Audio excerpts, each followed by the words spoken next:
tout le monde, aujourd'hui je vous retrouve avec un tutoriel technique.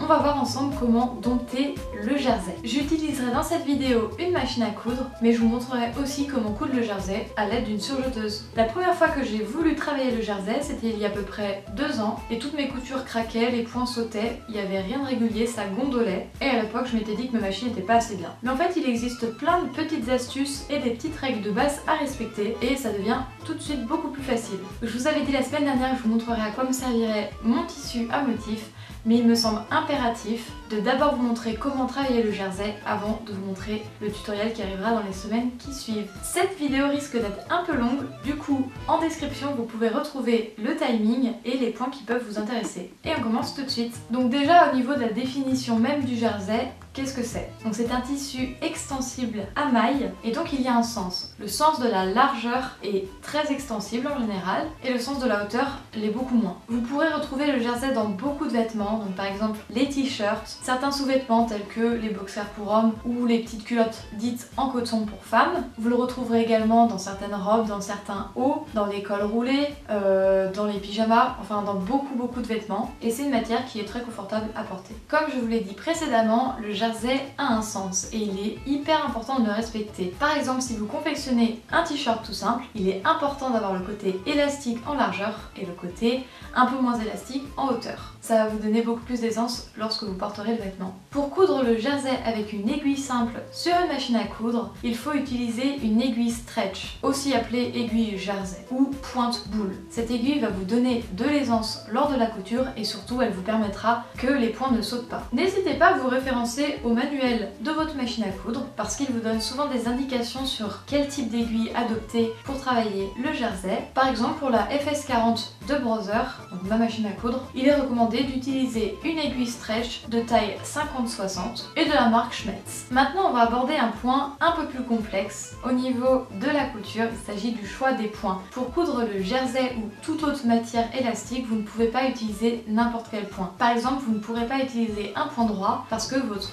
tissu va tout simplement craquer lorsque vous tenterez de l'étirer parce que le point droit est un point non extensible. Par contre, si vous disposez d'une aiguille double, vous pouvez très bien utiliser le point droit parce que vous obtiendrez deux coutures parallèles sur l'avant et sur l'arrière vous obtiendrez un zigzag et en fait ça va permettre de conserver l'élasticité de votre tissu. Du coup n'hésitez pas à utiliser une aiguille double de taille 2 mm ou 4 mm. Pour résumer, vous pouvez utiliser un point non extensible mais seulement avec une aiguille double. Au niveau des points extensibles, il en existe beaucoup. Les plus utilisés pour coudre du jersey sont le point zigzag et le point overlock, mais toutes les machines ne disposent pas du point overlock et du coup le plus utilisé c'est certainement le point zigzag. Mais il en existe d'autres que votre machine peut proposer, par exemple le point zigzag triple, aussi appelé point zigzag piqué. C'est un point que j'utilise énormément dans mes vidéos sur le tanga et la nuisette. Il existe le point élastique, le triple point élastique et différents points de surfilage. Donc on a vu le point overlock, mais on peut aussi utiliser d'autres points si votre tissu est plus épais ou moins épais. Sur certaines machines dont la mienne, vous pouvez également utiliser lorsque vous souhaitez faire un ourlet, un point invisible stretch.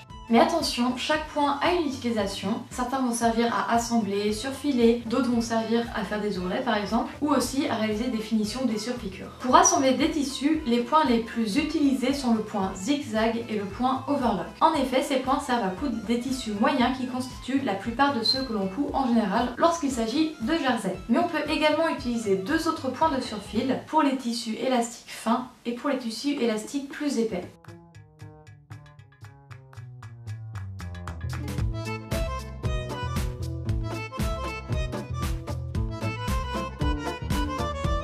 Enfin, pour assembler deux tissus, on peut utiliser le point élastique ou le triple point élastique.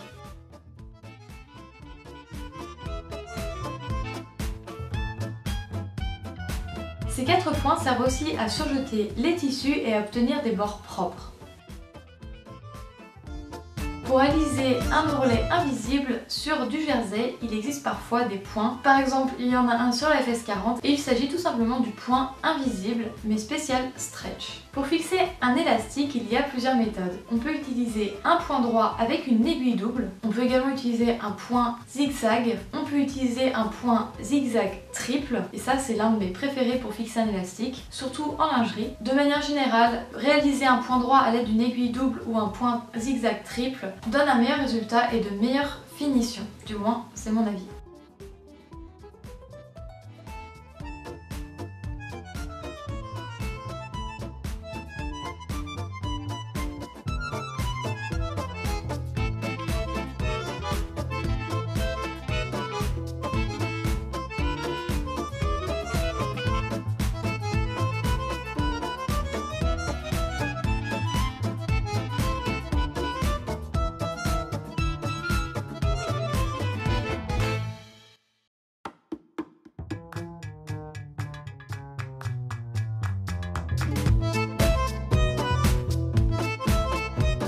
De manière générale, même s'il existe des règles de base en couture, par exemple pour travailler les matières élastiques, n'hésitez pas à tester vous-même ce qui fonctionne et ce qui ne fonctionne pas pour vous avec votre machine. Il est également conseillé de faire vos essais sur un échantillon de tissu qui sera le même tissu que celui de votre ouvrage afin de ne pas avoir à découdre votre ouvrage si ça ne convient pas. Si vous travaillez un jersey relativement fin et qui a tendance à roulotter, n'hésitez pas à utiliser du spray à l'amidon afin d'aplatir le tout et de rigidifier un tout petit peu. Ne vous inquiétez pas, ça partira au premier lavage, mais c'est juste pour vous aider à coudre. Vous allez voir dans mes prochaines vidéos que j'ai un tissu qui roulotte beaucoup. Une autre chose super importante lorsque vous travaillez le jersey et n'importe quelle autre matière en général, c'est le fer à repasser.